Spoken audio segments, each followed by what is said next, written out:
Welcome everybody to the Cast from the Coast. My name is Adam Oz and I'm joined as always by Josh Lambert and Tim Johnson. Unfortunately, Aaron Peerless is not here with us today, but that's okay. We have something we're talking about tonight. Tim, what is it? Absolute pinnacle of 80s horror. Sleepaway Camp 3, Teenage Wasteland. Stay tuned.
Give us a synopsis, Tim. Oh boy. Oh boy. I like how this episode's starting. After murdering a young girl, Angela Baker assumes her identity and travels to the new Camp Horizons. Built on the ground of the camp she terrorized a year before and starts killing again. No. Yes. I don't believe it. In a teenage wasteland.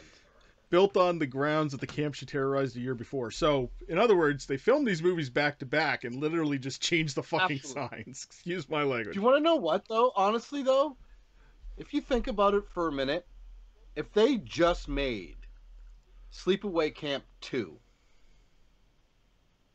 but made it 2 hours and used the footage from both 2 and 3, I think it would have been at least a little bit more tolerable of a movie. It's garbage. You'll make it worse. You think Everything so? but the third one is worse.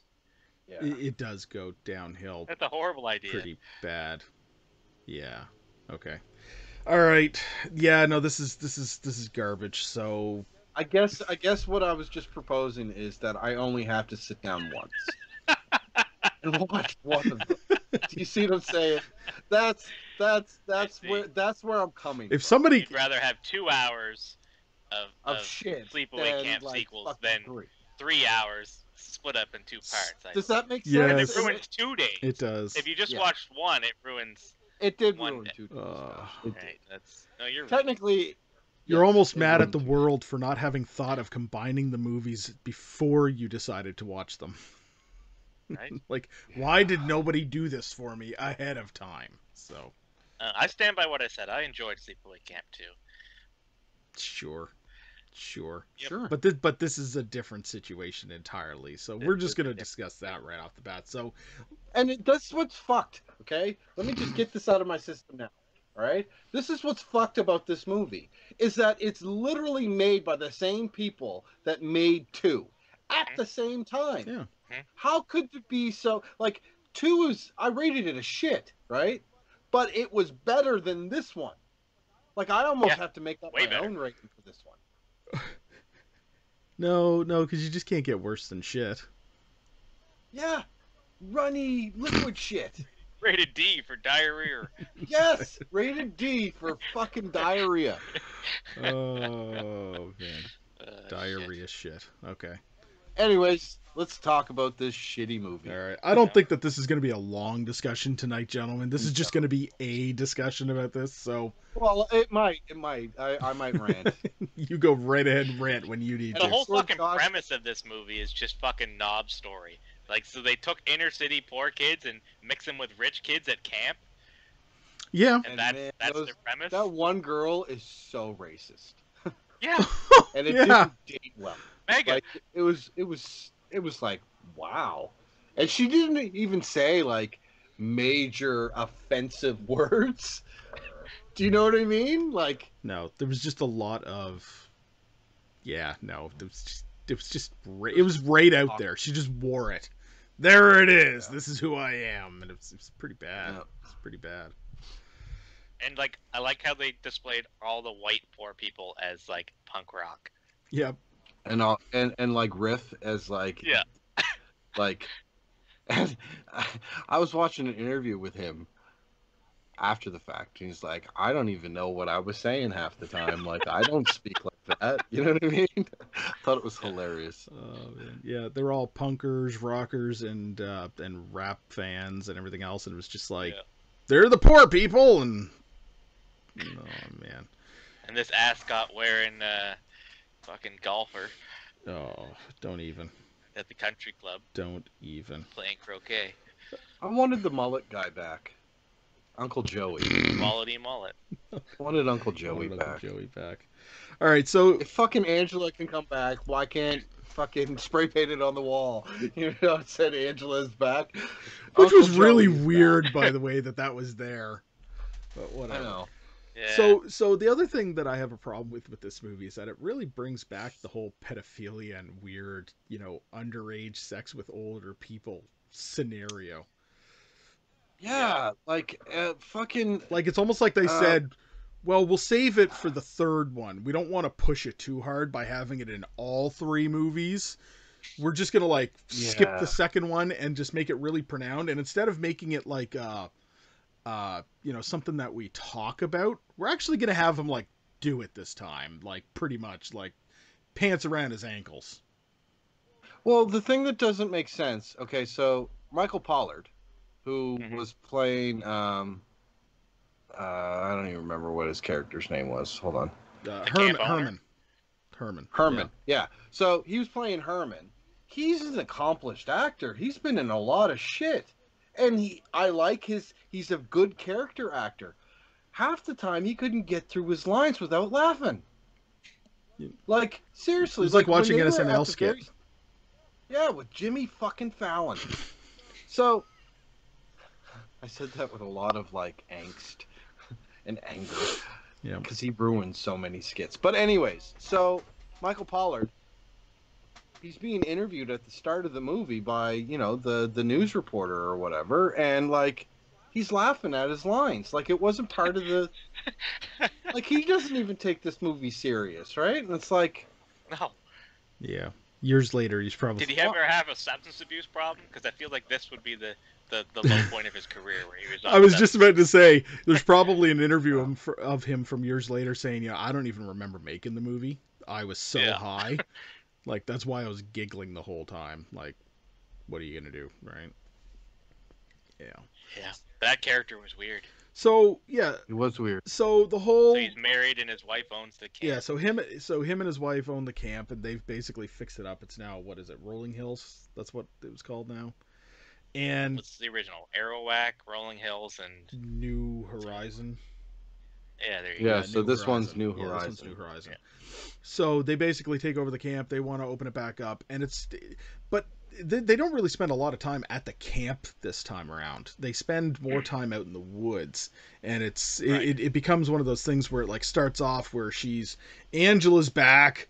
She's a teenager this time as one of the inner city kids that gets hauled into this, and she plays this weird game she thinks everybody's gonna recognize her, so she's always averting her eyes from everybody, so they can't really see her face. And she ends up going into the woods with everybody on some sort of a camp out.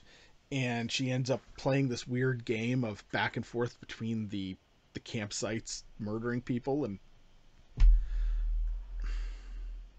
lame. Lame. They really didn't think this movie through. Oh. So there's 3 campsites, and she's just oh yeah, no, we switched. So we're switching. So I got to come to this campsite because we switched. Oh, here, I'll take you back to that campsite because you're taking my spot. And as soon as you get back to the campsite, she murders that person and goes to the next one. Oh, we're switching now, and plays that stupid ass game. So, the only dynamic that was even remotely good was the cop, whose son was murdered. Really, you didn't like the fuck? What's his name? The gang member? No, lame. She's like, have you ever been in a gang? He's like, yeah. When they were like sitting in the tree. You ever in a gang? Yeah. Yeah. It's hard. Yeah. It's hard. Yeah. Like it's so nonchalant. I can't remember the character's name. Oh man, no, you know what? It's not even worth talking about. Like the characters in this movie are. They made this entire movie just with fodder. Like you don't want to remember these characters. It's. His name was Tony. Tony. Oh yes, Tony. Yeah. Tony the gang member. I'm in a gang. So this is something that I'm going to talk about though. Pamela Springsteen. We talked about the fact that she was like the best part of the second movie. Once again, she's like the worst thing. No, she was the worst thing about this one. She was once again she's prominent in this movie, but she is the worst part of this movie. Unfortunately, yes, I was agreeing entirely with that. It doesn't make sense because, like we just established, it was filmed directly after, in the same production crew, playing the same character you just played 3 months earlier. Yeah. Well, and I might as well talk about this now because, you know, we're obviously going to continue this. For spoiler alert, anybody, we're going to do the next movie that we're going to do is Return to Sleepaway Camp. But I got to talk about this then because this is a good point. So this is how bad things got. So there is in fact a fourth Sleepaway Camp movie. It's called The Survivor. The problem is that the movie was being filmed, and all but like a week into filming, the production company that made 2 and 3 and was working on Survivor went bankrupt. Right in the middle of making the movie, went bankrupt. They literally just dropped everything and walked away. Like nobody was getting paid, so all the actors and all the director and editor and all them were like, "We're gone, we're done." So what happened is that there was a special released box set of the Sleepaway Camp that was released, and we talked about this before. It's the one that looked like a med kit. And what had happened is that the editor from parts 2 and 3 and was working on, or going to be working on part 4, actually had a whole bunch of the dailies from that like week of shooting or whatever. And he basically decided to put it all on the DVD box set as like an extra. So this footage existed, and people were like, "Oh, there's like a fourth movie, and it's totally unfinished, and blah blah blah." So there's a guy who was running a website called SleepawayCampFilms.com. Big fanatic for the movies. He got together with the editor, and what they ended up doing was they ended up basically finishing the movie. But what they did was they took everything that had already been filmed, pieced it together properly, edited the hell out of it, and then they took scenes, unused angles, shots, and scenes from the second and third movie and completed it. And that is the one that's floating around the internet now that it's Sleepaway Camp 4, The Survivor. It is still an incomplete movie by any means. I think it's only still like 45 minutes long, or less than an hour long anyway. It's 53. 53 minutes, okay. But they only got it that far because they used as many unused shots from the other movies as possible. In fact, there was only so much. There's only so much footage, right? So. And in fact, one of the death scenes that gets used in the Survivor is in this movie, or in part 3, the wife who owns the summer camp, where she gets buried and she gets the mower over the head in the garbage pit. Lawnmower, yeah. That scene is reused in the Survivor. It's made to look like it's somebody else, but it's that entire scene. But the one in Survivor, remember we were talking about how they never fully went through with a lot of the kills? Yep. The ones in Survivor that they did use, like that lawnmower scene, is the complete... and the blood and the stump and everything bleeding up and everything else, right? So they used as much as they could. Probably because it wasn't cut. Pretty much. Right? Because all the other good gore probably just got cut on the cutting room floor, right? Pretty much. So whatever was left that this editor had, they basically just went and did that. So yeah, technically part 4 exists, but it's vaporware. It was never completed. What you see is not actually the movie as it was supposed to be. But if it's any indication what they did film, it was going to be worse than the third one by all means. It was going to be terrible. So the premise of it was that a girl with amnesia wakes up in the middle of the woods, and she's trying to piece together what's going on. There's a bunch of dead people around her, and she's having visions of how they died, and she thinks that she's actually Angela. You want to know what's hilarious? Part 3 is so bad, we're talking about part 4. Accurate. Accurate, yeah. Did you notice that? Yeah. So let's go back to part 3 then for a minute, because I'm just telling you right now, yeah, these characters, I'm not even going to get into these characters. I just want to bypass these crappy characters. No, we're talking about Tony. Talk about Tony then, Tim. Talk about Tony. I'm not going to talk about Tony. He's in a gang. He's in a gang. Yep. It's hard. He's in a gang. It's hard. It's hard being in a gang. Yep. I do want to hear Josh's notes, though. I'm skipping right to Josh's notes right now, and then we're going to come back and we're going to talk a little bit about effects work. And even though Aaron's not here, we're going to do our best to talk about effects work, gentlemen. Go ahead. Sleepaway Camp 3. So this was my first viewing. Took place June 21st, 2020 at 7:56 p.m. Milkshake titties gonna set the tone for this film. Right off the bat. Yep. Right off the bat, first scene, some chick takes her top off, titties say milkshakes on them. Yep. Okay. I wrote, is Angela a garbage man? Yes. She's taking the trash out. For good. And then I wrote, Teenage Wasteland, ? Weak. So that would have been when the Sleepaway Camp 3, and then the little header, Teenage Wasteland. Lame. Poor kids and rich kids in one camp. This possibly cannot go wrong. The opposite of meatballs. Yes. This reporter has pretty poor tact. This old lady is just trying to run a wholesome camp, and she's immediately talking about murders and Angela. And this poor little old lady and her husband bought this camp and trying to make a dime, trying to get some free advertising. Yep.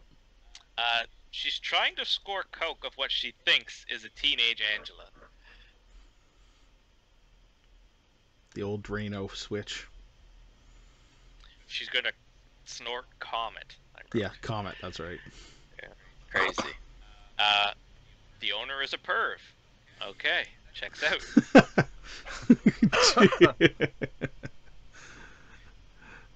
These boys got right to it. He pulled a fucking knife. Got right to it. I don't remember what that scene was. I think someone was. Oh yeah, so they were wrestling around in the mess hall and like fighting, and then the one dude just pulls a fucking knife right out. He's ready to stab him. Well, inner city kid. 14th. Inner city kid, just ready to stab. So this movie takes place Saturday the 14th, which is the day after Friday the 13th. No way. Is that how that works? It is how that works. You're right. I liked how they included that, I guess. First deaths were very fucking weak. Yep. When I was young, when I saw young, our town water didn't have any fluoride. When I was young, our town water didn't have any fluoride. That's just somebody claiming they were badass.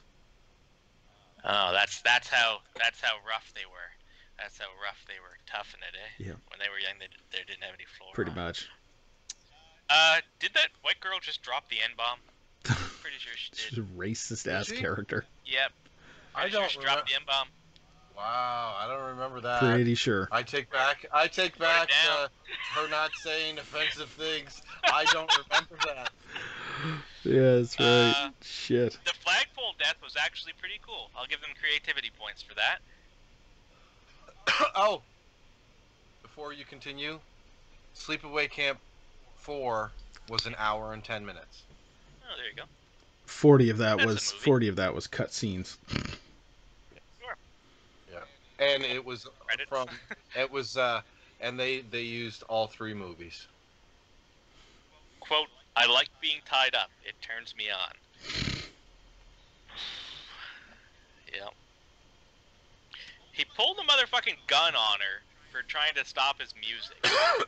Yeah, this is the level of character we have. It's badass. I think this is the first instance of safe sex ever displayed in a horror movie. Of course you would pick that up, Josh. Slapping the old Jimmy on. Holy shit, a lawnmower. What the fuck, you fuck ass, I'll get you. There was some good dialogue in that movie that way. I mean, the people that wrote this, they knew what they were doing. Gonna have to amputate it. What a dad joke.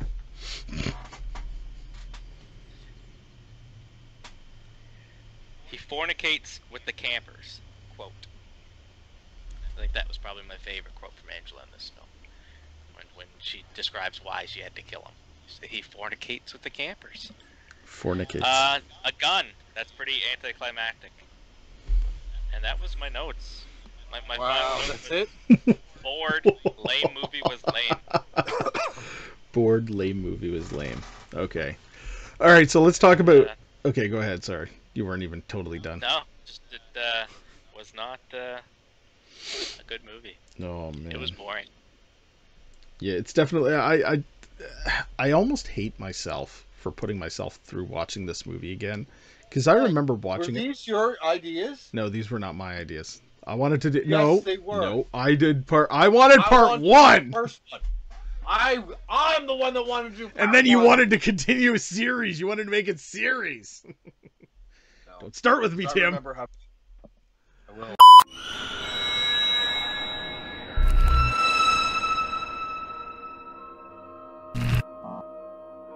Hello, everybody. I am Fabio Frizzi, and you are listening to Daycast from the Coast.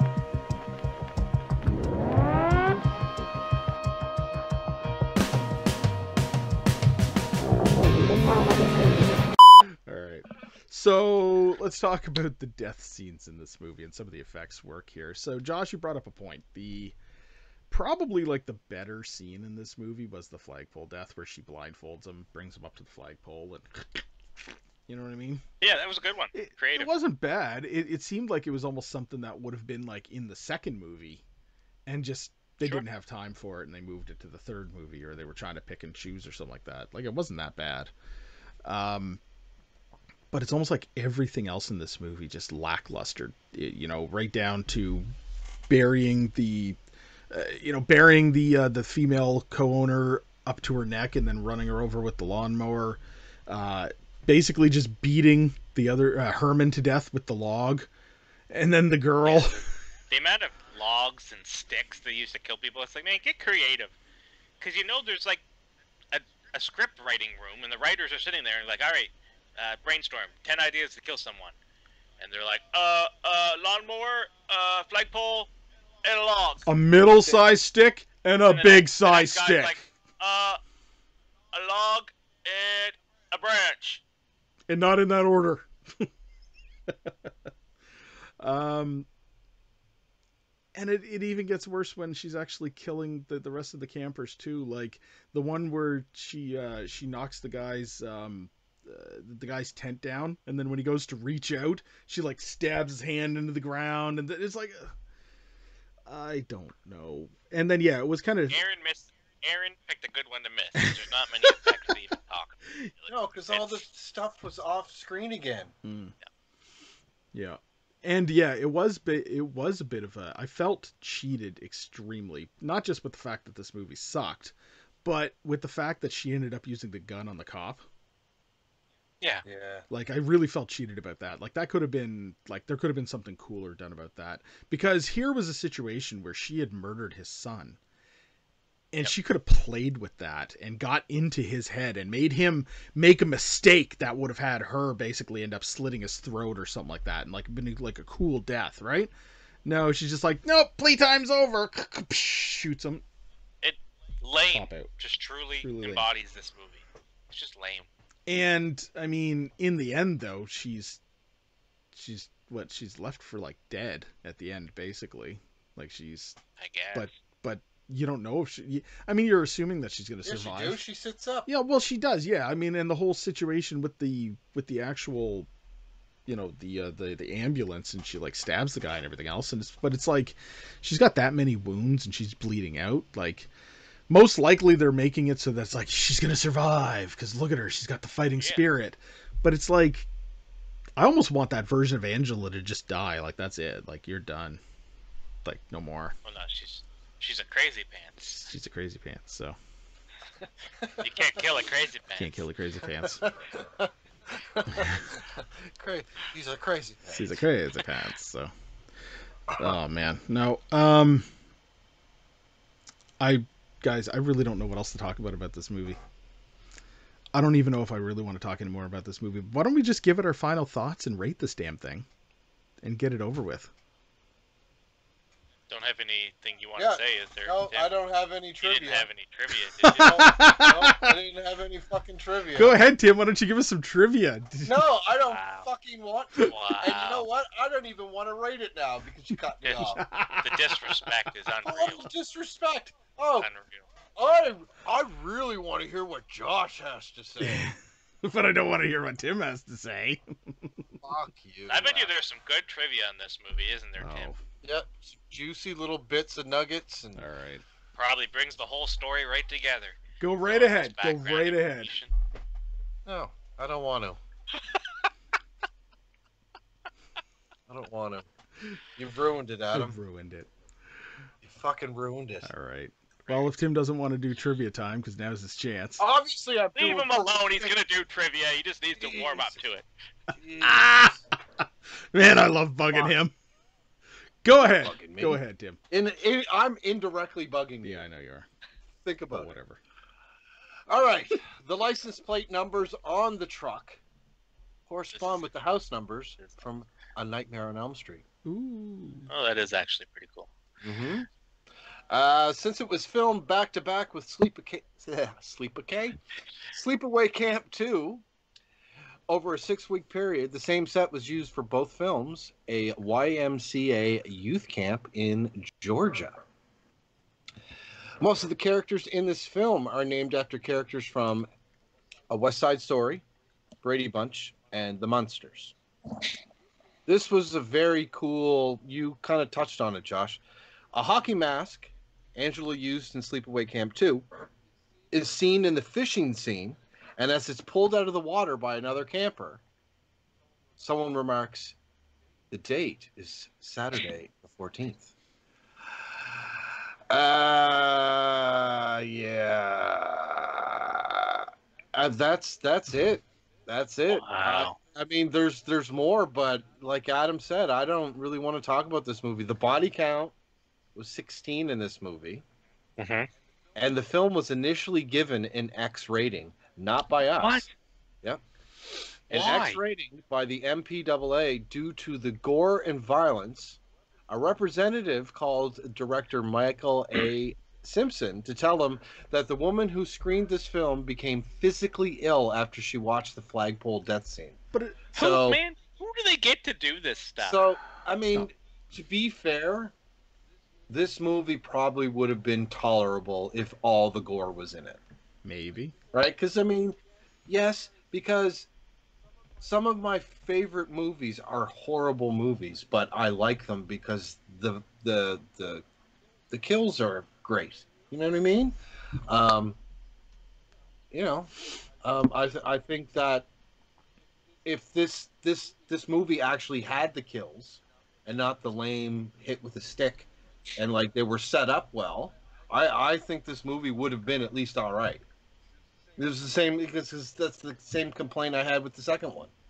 I just hate how they had something so good with the first one, the whodunit, the mystery of it behind, the twist. Great and they just misdirect. Yeah. abandoned it. Yeah.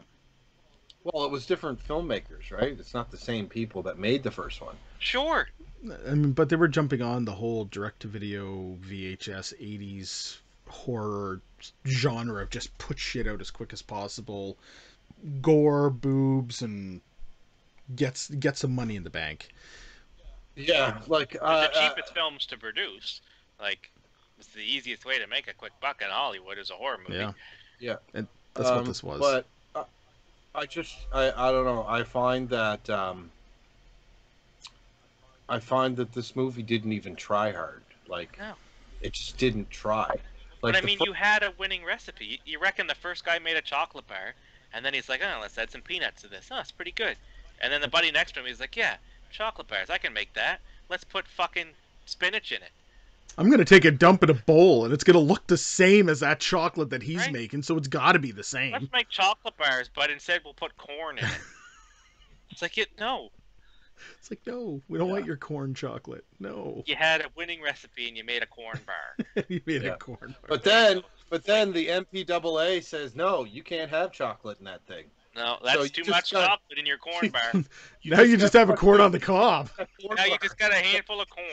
Yep. Yeah, you went from a chocolate bar to corn. Wow. Oh, man. Okay, finally, let's just give it some final thoughts and review it. So, Tim, why don't you just give your final thoughts and review it? Wow. Just let me go first. Because I love you, Tim. Because I love you. Because you fucked up. No, because you fucked up. Just admit it. They spited fucked you. up. I promised myself that I wasn't going to rant because I don't want to be upset. This is supposed to be a fun podcast, and this movie really made me angry. Like it felt like a slap in the face to not only the amazing original movie, right? But it was a slap in the face to just horror fans in general. Like, do you think we're a bunch of fucking idiots? Like, we're not gonna see that this was so lackluster and lame that, you know what I mean? Like, Yeah.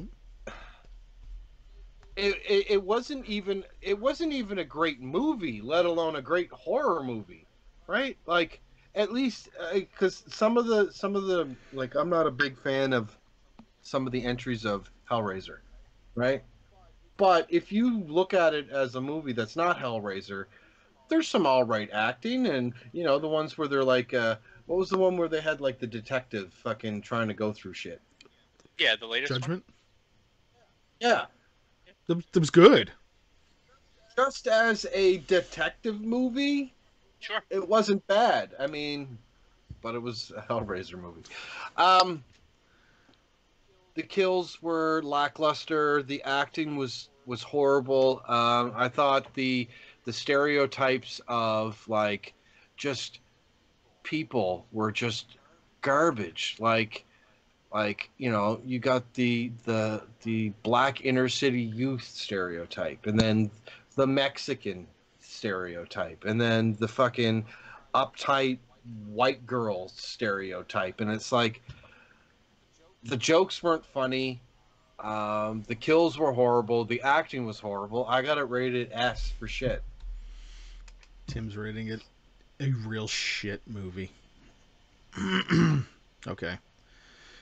Josh, Yes, sir. go ahead. This movie is boring, and that's Yeah. the biggest disappointment of all. Like, I love some shitty movies, but they gotta at least keep you entertained. There has to be something, be it just the comedy aspect, the gore, the effects, the story. Something has to be there. And this movie, to me, it's very apparent that they created the script for part 2 and made part 3 with the parts that didn't make the cut. And there's just the lack of creativity is unreal. The amount of people that get hit with a stick and knocked out and die is I think that was most of the kills. Out of the fucking 16 kills, I think the majority of them were fucking sticks. like that frustrates me more than anything else. Like, are they trying to make the fucking log Angela's machete? Like, that's her signature weapon, a fucking log? Can we just talk about, for a split second, the fact that the subtitle of the film is Teenage Wasteland? Teenage Wasteland. What the fuck does that have What? to do with anything? That's what Josh said in Apparently- his notes. He's like, lame. Why? It Yeah. was the director's favorite Who song. Probably, yeah. Makes Well, sense. I'm looking at the trivia right there. That's why. And the two Like, the to Who me, then that says it should be in the city. at that point the Who disowned the song and burnt every master copy in existence. They're not abandoned. Oh, shit. Yeah, this movie is boring. It's lame. It's fucking weak. I very rarely stoop to this level, but I honestly have to agree that it's rated S for shit. This movie is the shittiest fucking horror turd. There's not even any peanuts to flick off. Like, it's just shit. It's just a corn bar. It's a corn bar. Just a corn bar. There's no redeeming factors in this movie other than, I guess, the flagpole scene is good. So cut out that fucking minute and 30 and post that up and just watch that. Yeah. If you watch part 2 and you said, I need a little more Sleepaway Camp, but you just watch Just that Google minute flagpole 30, scene from part 3 and you'll be fine. you're good to go. I do like that they had the same actress. They kept some continuity there. Pamela. But They were shot back to back, so she signed Yeah, on for both much movies. less the She rest got of it. paid for one movie and it filmed it in the entire time that they would That's- normally film yes. one movie. Definitely. So, and it shows. So, yes, Watch this. Watch the this. love that they had. I share many of the same sentiments as both you and Tim, Josh, and I'm also going to. No, I'm kidding. The love or lack thereof love for the horror genre is very evident in this movie. This was literally a cash grab. They didn't want to do anything fun with this. The movie, as Josh said, you can love some really cheesy, shitty, ridiculous movies, but those are movies that are self-aware of being cheesy, shitty, and stupid ridiculous. That's like, well, I mean, a lot of them Not are, always. but sure. Most of the new ones are, don't get me wrong. Yeah. Like Ouija Shark, they're well Adam's- aware what they're doing. Adam's favorite movie sucks balls. What's my favorite movie, Tim? Texas Chainsaw Massacre is like garbage. Wow! Get off! Get off the screen! I'm just Jerk! kidding. No, Texas Chainsaw Massacre is a masterpiece. Yes, it is. It's a masterpiece. But no, we all love shitty movies. I mean, really, one of my favorite zombie movies of all time is Return of the Night of the Living Dead. It is a cheesy Cheesy. fucking movie, right? It's brilliant. But it's fucking brilliant. Yeah. Right? Like, the special effects are great. The comedy's on point. Tom Matthews is the man. Yep. Right? He's the man. He I love is. him in that. And Miguel Nunez Jr., you gotta love him. Like, Oh, yeah. He's like pinnacle 80s.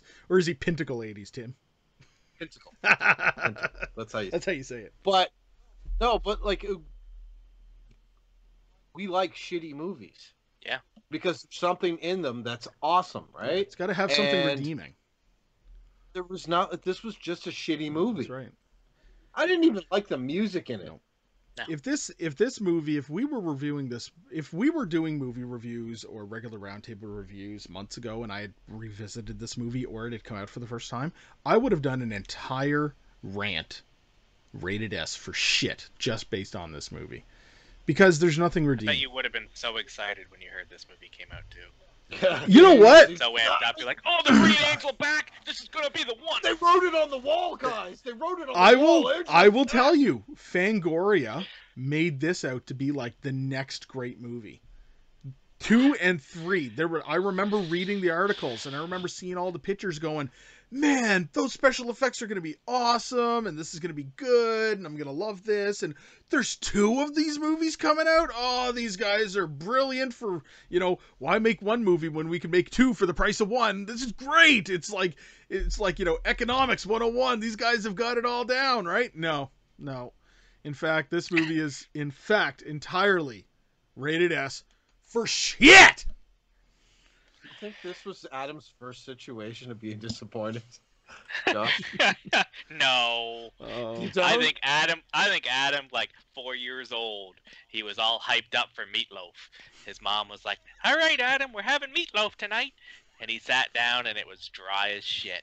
And that was the beginning of Adam's My disappointment. mama makes a good meatloaf and it ain't dry as shit. You watch yourself, boy. You watch yourself, man.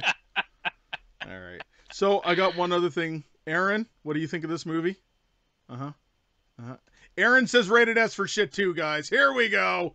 He's not even here. You can't do I'm that. doing He it. can't phone it in.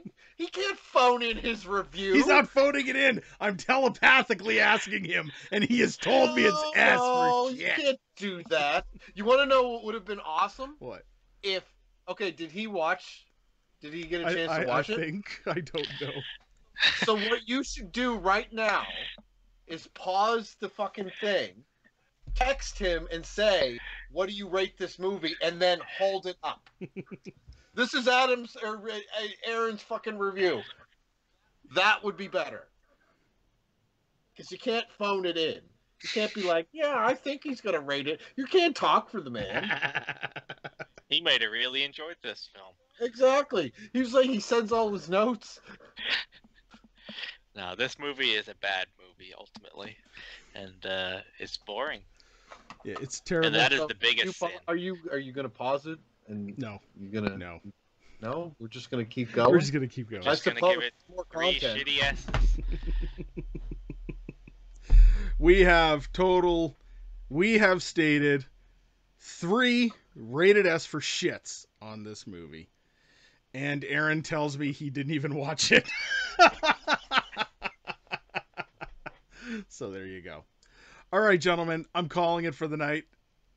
We're done talking about this movie. We need to move on to something else to do because we've had our fill with crapping all over this shit movie. So thank you, everybody, for joining us with our little rant and rave tonight. This is a rare occasion where nobody actually liked what the hell we put. But let me just state right off the bat, we do this for you.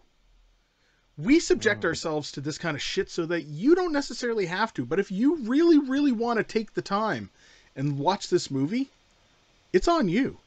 That's on you, entirely on you. You've been warned by the crew at They Cast from the Coast. So thank you very much for taking your time and checking in with us and watching this shorter than normal episode because of that.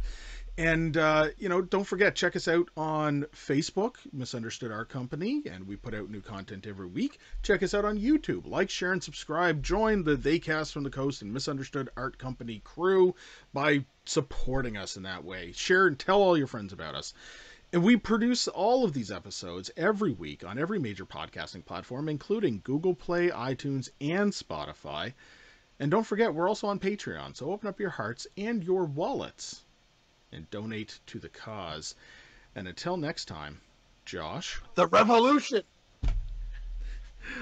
Oh, Josh. He fornicates with the campers. Fornicates with the campers. Tim! To the revolution! To the revolution! And states. Nice. And Aaron's official last verbiage on this is probably rated as for shit! Have a good night, everybody. See you next time. Good night!